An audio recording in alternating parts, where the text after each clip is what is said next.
Maka dengar ini, yang jomblo-jomblo fisabilillah, kalian juga yang sudah pacaran, dengar ini baik-baik, nikah cepat. Dengar ini cewek-cewek, dipacari 3 tahun tidak dinikah-nikahin, rugi kamu. Motor aja 1 tahun dicicil sudah lunas, masa kamu dipacari 3 tahun tidak dinikah-nikahi? Maka saya hormat sama laki-laki ini, masih muda, berani untuk menikah. Tidak semua laki-laki berani untuk menikah, termasuk kalian yang bawa pacar tapi sampai sekarang tidak menikahi pacarnya. Siapa suruh kau undang saya? Amma ba'd. Faqad qala Allah subhanahu wa ta'ala fi kitabil karim wa huwa asdaul qailin. A'udzu billahi minasyaitonir rajim. Bismillahirrahmanirrahim. Ya ayyuhalladzina amanu dukhulu fis silmi kaffatan wa la tattabi'u khutuwatis syaitan innahu lakum adu mubin.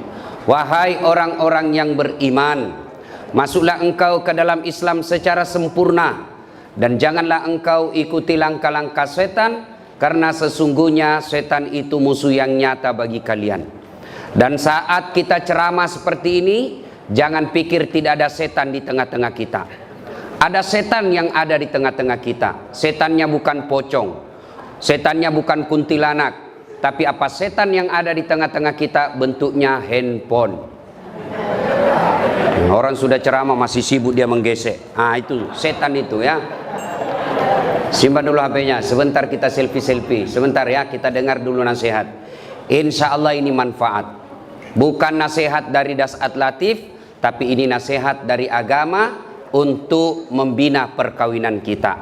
Ibu bapak, saudara-saudara sekalian, teristimewa yang saya hormati pengantin baru Adinda Andi Windy Maulia dan Adinda Muhammad Gali Clay. Gel. Ya, karena kalau di Sulawesi saya baca bahasa Sulawesinya lain artinya. Ya, gele. Makanya saya kasihkan jadi gel saja toh, kalau jadi bahasa Sulawesi bahaya. Ya, yang insya Allah dimuliakan dan dirahmati oleh Allah Subhanahu wa taala, teristimewa yang punya acara pada Bapak Kombes Pol Andi Rian Jayadi beserta istri, yang insya Allah dimuliakan dan dirahmati oleh Allah Subhanahu wa taala. Ananda pengantin, pertama kita harus tahu dulu apa hukumnya nikah. Ya, ada nikah yang haram, ada nikah yang wajib. Yang haram itu yang bagaimana? Yang tidak mampu, baik secara materi maupun secara psikis. Homo, ya, gay, penyuka sesama laki-laki, tidak senang sama perempuan. Kalau dia menikah sama perempuan malah hancur, ini perempuan tidak pernah rasakan kebutuhan psikis, maka dia haram untuk menikah. Atau lesbi, penyuka sesama laki-laki perempuan, dan ini semakin banyak dan mereka eksis. Ya, ini haram. Ya. Kemudian yang wajib. Siapa yang wajib? Sudah mampu secara materi, kemudian mampu secara fisik, lalu dia juga nyerempet persinahan. Ini wajib. Siapa mereka? Sudah punya kerja, sudah punya penghasilan, sudah mapan, selalu bawa ceweknya ke sana kemari. Itu dosa kalau tidak menikah. Maka dengar ini, yang jomblo-jomblo fisabilillah, kalian juga yang sudah pacaran, dengar ini baik-baik, nikah cepat. Dengar ini cewek-cewek, dipacari 3 tahun tidak dinikah-nikahin, rugi kamu. Motor aja 1 tahun dicicil sudah lunas, masa kamu dipacari 3 tahun tidak dinikah-nikahi? Maka saya hormat sama laki-laki ini, masih muda, berani untuk menikah. Tidak semua laki-laki berani untuk menikah, termasuk kalian yang bawa pacar tapi sampai sekarang tidak menikahi pacarnya. Siapa suruh kau undang saya? Ya, ini hebat ini. Benar dek. Betul kau berani, masih muda. Mertuamu polisi pula, istrimu orang Bugis pula. Oh luar biasa pak. Saya perlu kasih tahu apa artinya itu tenrisau. Itu bahasa Bugis, kalau bahasa Indonesianya tenrisau itu tak terkalahkan. Maka siap-siaplah kau menaklukkan orang yang tidak terkalahkan. Ya. Itu bahasa Bugis. Orang Bugis kasih nama itu ada filosofinya. Tenri Sau, Tenri Teta. Nah, kalau Tenri Teta itu tidak bisa dilewatin. Nah, ini Tenri Sau ini artinya tak terkalahkan. Nah, ya itu yang pertama, lurus itu hukum menikah. Yang kedua yang perlu kita paham untuk nasihat kita, luruskan niat. Nikah itu jangan macam-macam niatnya. Niat apa? Melaksanakan syariat Islam. Niat apa? Mengikuti sunnah Nabi. Karena Nabi katakan siapa yang sudah mampu lalu dia tidak mau menikah, falaisa minni, bukan bagian dari umatku. Dengar ini baik-baik. Ya, maka luruskan niat. Menikah itu kata Nabi, nikahi seseorang karena 4 hal.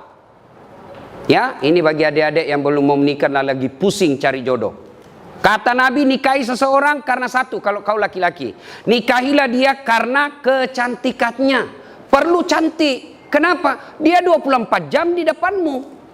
Kau pulang kerja, ya ada lagi dia. Kau mau tidur, dia lagi di depanmu. Kau mau makan, ya ada lagi dia. Kalau dia jelek, cepat bosan. Akhirnya ganti casing. Tapi cantik ini penting, tapi tidak boleh prioritas.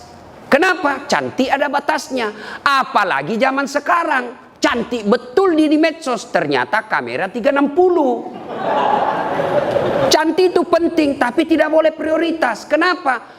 Sweet sepenting, 20 tahun cantik, tapi 70 tahun tidak cantik lagi. Maka kalau motif utamamu cantik, maka akan pudar cintamu. Alhamdulillah istrimu cantik, bos. Alhamdulillah. Ya, 2. Kata Nabi, nikahilah dia karena kekayaannya. Islam tidak dilarang mencari orang kaya, tapi yang dilarang materialistik. Apa itu materialistik? Menghalalkan segala cara untuk mendapatkannya. Beda agama, karena banyak uangnya dia pilih, itu namanya materialistik. Tapi cari orang kaya tidak dilarang. Tapi jangan sampai kau tidak menikah karena kau takut miskin. Tidak ada orang setelah menikah semakin miskin. Kenapa? Logika Qur'annya, satu manusia ada rezekinya. Satu manusia ada rezekinya. 1 tambah 1 pasti 2. Maka nikahlah. Jangan kau pernah menolak pernikahan karena kau tidak merasa tidak mampu. Saya miskin. Maka kau akan miskin selama-lamanya. Karena Allah jelaskan, ana inda sanni abdi bi. Saya tergantung sangkanya hambaku. Kalau saya sangka, kalau dia sangka telah makin kaya setelah menikah, saya kasih kaya kau. Maka hakul yakin, cari yang kaya. Tapi adek, jadilah laki-laki yang terhormat. Jangan kau gantungkan hidupmu sama mertuamu. Jangan kau pikir hartanya mertuamu. Jangan, kau akan menjadi laki-laki hina. Berdiri tegak dengan kepala terhormat karena kau hidup di telapak kakimu sendiri. Itu laki-laki. Yang ketiga, kata Nabi, nikahilah seseorang karena keturunannya. Boleh cari keturunan baik-baik, tapi tidak boleh prioritas. Kenapa? Ada orang bapaknya Nabi, anaknya pengkhianat. Siapa? Nabi Nuh. Ada orang bapaknya pengkhianat, anaknya Nabi Ibrahim alaihissalam. Maka penting cari keturunan baik-baik, tapi tidak boleh jadi prioritas. Nah, yang keempat, kata Nabi, nikahilah dia karena agamanya. Ini yang prioritas. Ya, kata mahasiswa saya, Ustadz, kenapa agama nomor 4? Mestinya dia nomor 1. Saya bilang jangan salah paham dek. Hadis itu agama nomor 4, tapi dia tidak titik di situ, dia koma. Lalu ada stressingnya. Utamakan agamanya, karena dengan agama kau akan mendapat 4-4-nya. Ada orang cantik, akhlaknya kesurupan. Ada kaya, tapi otaknya beleng-beleng. Ada lagi cerdas tapi mukanya hancur. Tapi untuk mendapat perempuan yang komplit, paripurna, dia cantik, dia anak keturunan baik-baik, kaya, bagus agamanya, 10-100 cewek belum tentu ada 1. Kalau ada tunjukkan saya juga masih mau. Ya kan? Maka utamakan agama.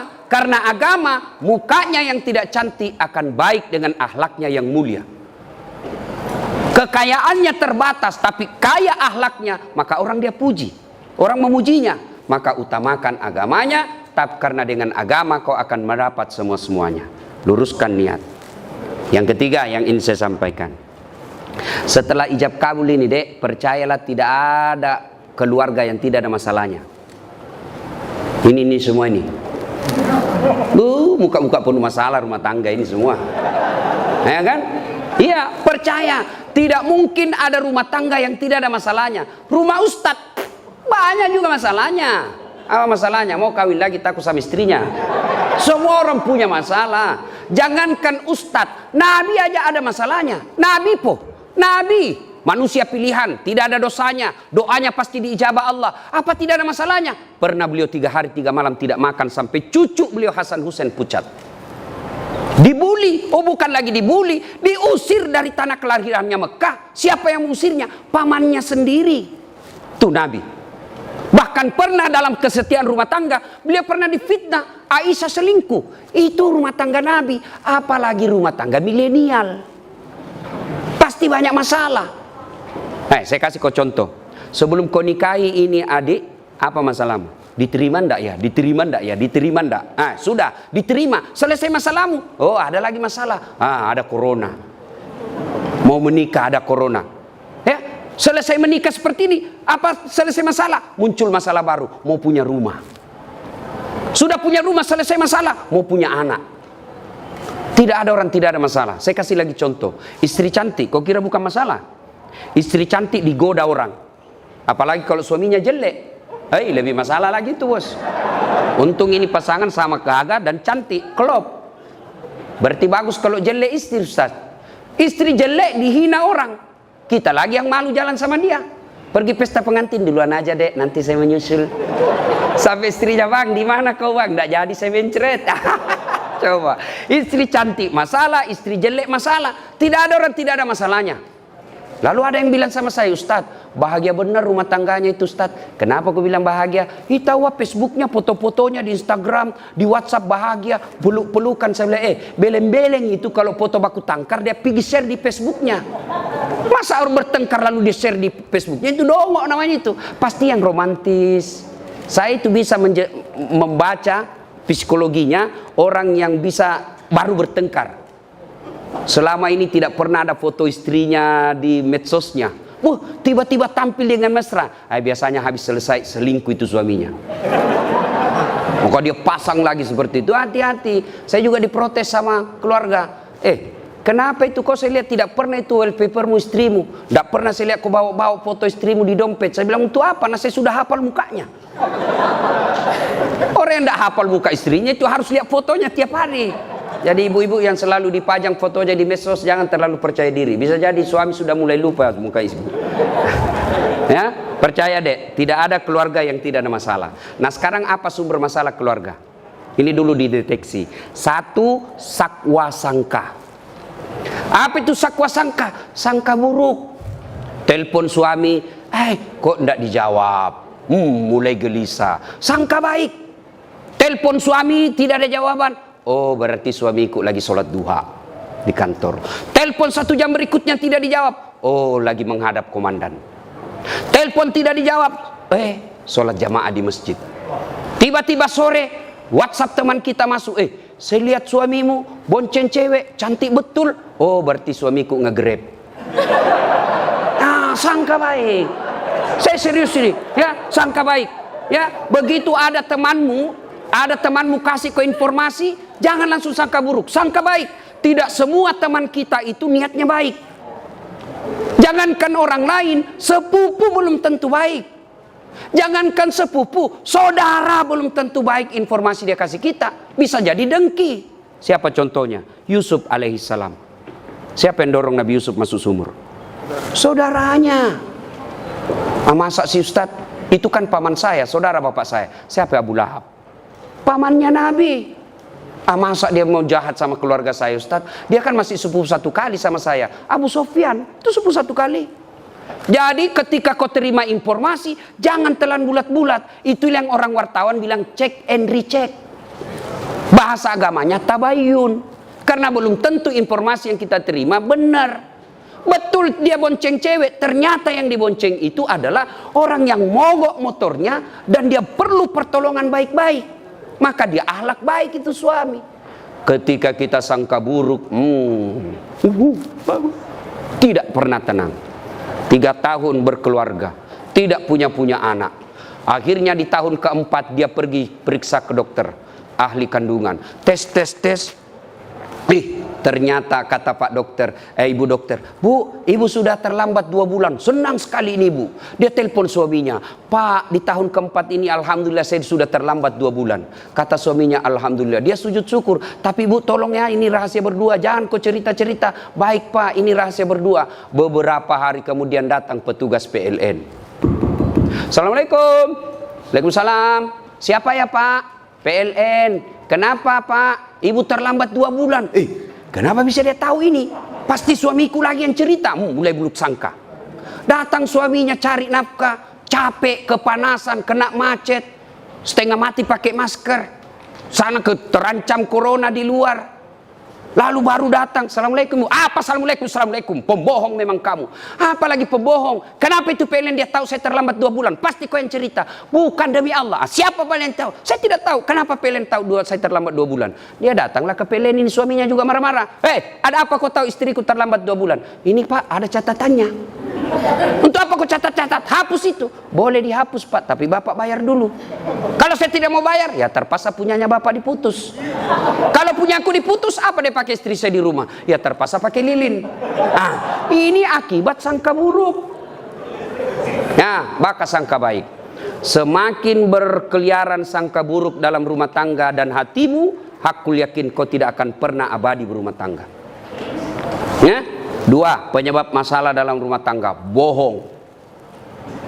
Berapa banyak rumah tangga berantakan gara-gara bohong. Bohong sekali, akhirnya apa? Menutupi kebenaran 99. Maka jangan pernah bohong, lebih baik jujur. Saya kalau ditanya sama istriku, kenapa kau bohong? Saya sayang kau, jadi saya bohong. Saya tidak mau lukai perasaan, tapi akhirnya Allah takdirkan kau tahu apa boleh buat. Maafkan saya sayangku, kau tetap menjadi ratu dalam istana hatiku. Oh, senang sudah itu. Ya, perempuan itu dipuji, disanjung, jangan selalu dibohongi. Ya? Nah itu, kalau kau mau punya rumah tangga bahagia, jujurlah. Dan berawal dari jujur itu sampaikan saja. Dan kita juga putri cewek, jangan paranoid. Telepon, di mana kau? Saya di kantor. Di mana kau? Di kantor. Coba video call. Itu yang membuat kita kadang-kala cepat mati. Ya, satu. Ya, yang keempat. Ya. Sekarang semua rumah tangga ada masalah. Lalu kalau ada masalah Ustadz, apa solusinya? Ista'inu bisabri wassalah. Sabar, perbaiki solatmu, saya yang selesaikan masalahmu. Itu janji Allah. Jadi ini dia berdua, ya, rumah tangga ini, rumah tangga milenial seperti kalian ini pasti berat. Resepnya 2 deh. Tingkatkan kesabaran, sempurnakan solatmu. Allah yang selesaikan. Apakah orang yang solat tidak ada masalahnya? Ada masalahnya. Cuma Allah yang bantu selesaikan. Rasulullah ada masalahnya. Tapi begitu ada masalah, beliau solat. Kita manusia akhir zaman ada masalah, update status. Berdoanya di Facebook, berdoanya di Twitter. Teganian kau. Ya Allah, lindungi rumah tanggaku. Sibuknya Tuhan mau baca statusmu, bos. Berdoanya di mana? Di atas sajadah. Selesai sholat, ibu-ibu kadang curhat sama saya biarkan saja dia menangis-nangis. Nah, kalau ibu-ibu curhat itu jangan dibantah, dengar aja. Selesai itu saya bilang, Bu, sampaikan keluhan ibu bukan kepada saya, tapi kepada Allah dalam sholat tahajud atau sholat hajat. Minta kepada Allah. Ya Allah, Zat yang membolak-balikkan hati suami saya, Engkau yang maha memelihara. Pelihara suami saya dalam cari nafkah. Perempuan semakin liar, tapi jika Engkau memelihara suamiku, tidak ada perempuan yang mampu mengalahkannya. Masya Allah. Ya, kau curhat saja. Kau dapat masalah rumah tangga, tak kusangka ternyata seperti ini. Jangan putus asa. Jangan putus asa. Maka ambil sajadah, kau mengadu kepada Allah, bukan mengadu di medsos. Ya? Nah, tingkatkan kesabaran. Nah, ini Bapak Ibu saudara-saudara sekalian. Nah, banyak yang bisa dilakukan di ceramah tapi waktu terbatas. Nah, sekarang yang kelima, resep gampang bahagia. Nah, resep gampang bahagia, birrul walidain, berbuat baik sama orang tua. Coba ini dek, tamu-tamu kita, ada kehormatan kita, Brigjen, bintang 1 polisi. Siapa yang beliau lihat? Bukan karena 2 pengantin, tapi bapak. Saya datang ke sini, seumur-umur jadi wabah corona ini, baru kali ini saya ceramah di depan umum. Saya bilang sama beliau, yang penting jangan ada yang rekam, nanti kita dibully lagi di medsos. Ya, saya datang pertaruhkan, saya tinggalkan Makassar, melawan ini kekhawatiran saya tentang corona, karena saya menghargai bapak mertua. Nah, ini acara mewah seperti ini, kenapa? Karena orang tua. Jadi kalau kau mau bahagia, muliakan orang tua. Jangan cari muka sama direkturmu. Jangan cari muka sama bupati, bukan dia yang besarkan dan nikahkan kamu. Maka kalau rumus mau bahagia, muliakan orang tua. Ibu bapak yang ada rumah tangga di sini, kalau tidak pernah berhenti masalah dalam rumah tangga, barangkali penyebabnya, hakul yakin, bapak mengabaikan tanggung jawab memelihara orang tua. Ya, paling gampang, ini yang saya amalkan. 2 kali minimal telepon orang tua, kalau kita tidak serumah. Baru bangun telepon, Mak, Pak, gimana kabar? Alhamdulillah, terima kasih sudah menikahkan saya. Hari pertama. Hari-hari berikutnya, Pak, gimana kabar? Apa sarapan pagi ini? Doakan, Pak, minta doakan saya. Bu, minta doakan saya. Mau tidur, telepon lagi. Mak, gimana kabar? Ma, jangan lupa maafkan orang-orang yang salah hari ini, Mak, karena itu resep kebahagiaan dalam hidup. Coba lakukan itu dulu. Ya, jangan malah menelpon ibu kita, menelpon manajer kita abaikan. Mak, tunggu dulu ya, menelpon manajer saya, itu sumber masalah hidup. Terbalik mestinya, Pak manajer, mohon maaf, di jalur lain ibu saya menelpon, 10 menit kemudian saya telepon balik Bapak. Itu yang baik. Jangan malah, mohon maaf Pak, ada Bapak manajer saya telepon, saya tutup dulu Pak ya, melukai perasaan orang tua. Ya, birrul walidain. Tidak ada rumah tangga yang sengsara kalau dia memuliakan orang tuanya. Itu aja rumus. Soal rezeki, Dek, jangan kau cemas. Allah sudah jamin rezekimu. Jangankan kamu yang sarjana, cerdas, cicak. Tahu cicak? Apa dia makan itu cicak, Dek? Nyamuk. Tidak masuk akal toh? Cicak di dinding, nyamuk terbang. Gimana mau ketemu? Satu di dinding, satu terbang. Tidak ada terminalnya. Gimana mau ketemu? Tapi Allah yang jamin rezekinya. Apa kata lagu kita waktu kecil? Cicak-cicak di dinding, diam-diam merayap, datang seekor nyamuk. Nyamuk yang datang. Tidak dikatakan lagu cicak lompat ke nyamuk, patah tulang dia. Maka tidak usah cemas soal rezeki. Ya, berbuat baik saja kau kepada kedua orang tuamu, gunakan ilmumu, Allah buka pintu rezekimu. Hakul yakin, ya. Nah, ini nasihat buat pengantin. Sekarang nasihat buat kita ini yang datang. 1, biasanya kalau ada cara begini banyak yang tidak sholat. Ini untuk orang Islam. Gara-gara apa? Make up, kuning, coklat, biru, krem, abu-abu. Tidak sholat. Ya, Ustadz bagaimana? Dilarang make up. Ibu-ibu kalau make up untuk bangga suami di depan samping itu ibadah. Kalau ibu make up supaya suami bangga, itu ibadah.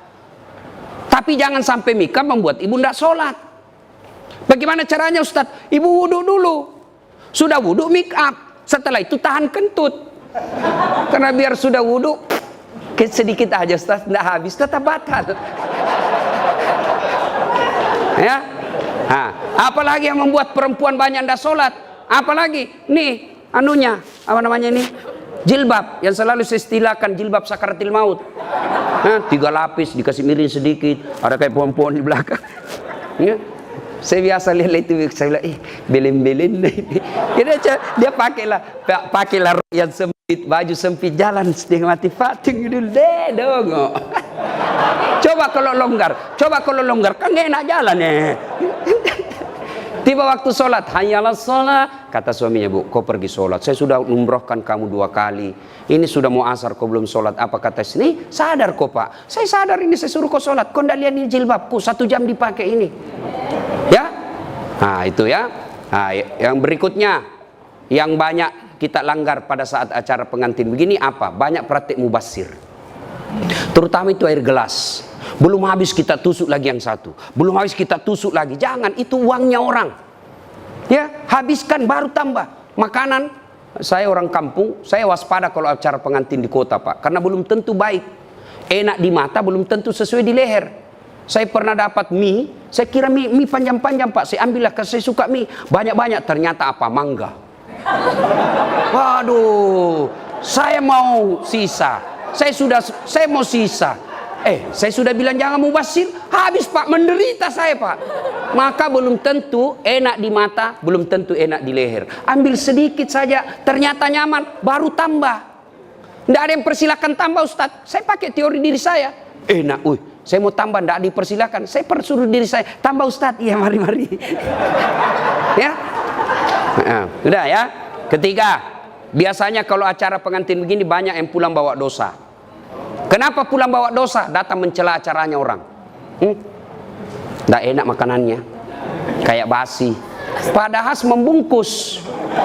Selalu saya istilahkan ibu-ibu Columbus. Tahu ibu-ibu Columbus? Kelompok ibu-ibu pembungkus. Ya. Kemudian ya. Sudah terakhir karena waktu terbatas ya. Ada yang saya lupa. Ini Dek ya. Gley, besok-besok kamu bertengkar sama istri, jangan gampang bilang talak. Itu tidak boleh dipermainkan itu kata talak. Selama masih kau niat untuk sehidup semati dengan istrimu, marah bagaimanapun, jangan ucapkan talak. Tidak boleh dipermainkan ini. Sama tadi akad nikah. Tidak boleh saya wakili kamu, saya terima nikahnya. Jadi meskipun saya main-main. Tidak boleh dipermainkan kata talak. Jadi besok-besok kamu marah, istrimu marah, bawa saya pulang ke orang tuaku. Baiklah, saya ke rumah mertuaku. Jangan gampang bilang talak. Saya talak kamu, jatuh talak satu.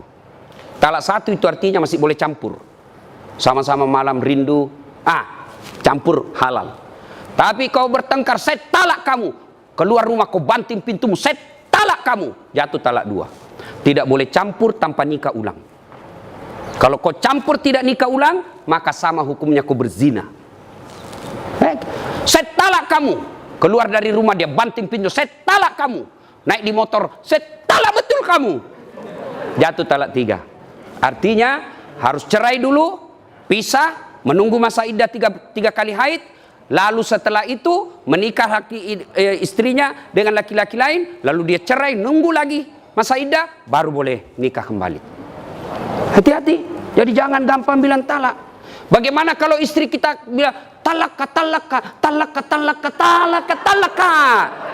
Sampai enggak apa-apa, biar sampai di atas pantatnya. Enggak apa-apa. Biar dari talak dari pagi sampai pagi lagi enggak apa-apa. Kenapa? Hak talak ada sama suami, bukan sama istri. Ya, demikian, mudah-mudahan ada manfaat. Ya, sebelum kita akhiri, mari kita kirimkan suratul Fatihah kepada Rasulullah Muhammad SAW. Khasiat dan keutamanya kita ikhlaskan kepada keluarga kita, anak kita, adik kita yang menikah hari ini. Mari kita kirimkan suratul Fatihah. Mudah-mudahan suratul Fatihah itu Allah berkahi rumah tangganya, dunia dan akhirat. Dan bukan cuma di dunia bahagia, juga nanti di akhirat dikumpulkan bersama keluarga besar beliau. Ila hadratin Nabi Mustafa Muhammad SAW. Al-Fatihah. Bismillahirrahmanirrahim. Bismillahirrahmanirrahim. Maliki yaumiddin. Iyyaka na'budu wa iyyaka nasta'in. Shiratal ladzina an'amta 'alaihim ghairil maghdubi 'alaihim waladdallin. Amin. Terima kasih Ibu Bapak, saudara-saudara sekalian. Demikian, semoga ada manfaat. Kalau masih mau dengar ceramah lengkap soal pernikahan, banyak ceramah saya. Nasihat kewajiban istri kepada suami, atau kewajiban suami kepada istri, kewajiban orang tua kepada anak, kewajiban anak kepada orang tua, ada di YouTube. Silakan buka channel saya, Das At Latif. Jangan lupa like and share. Terima kasih, lebih dan kurangnya mohon dimaafkan. Assalamualaikum warahmatullahi wabarakatuh.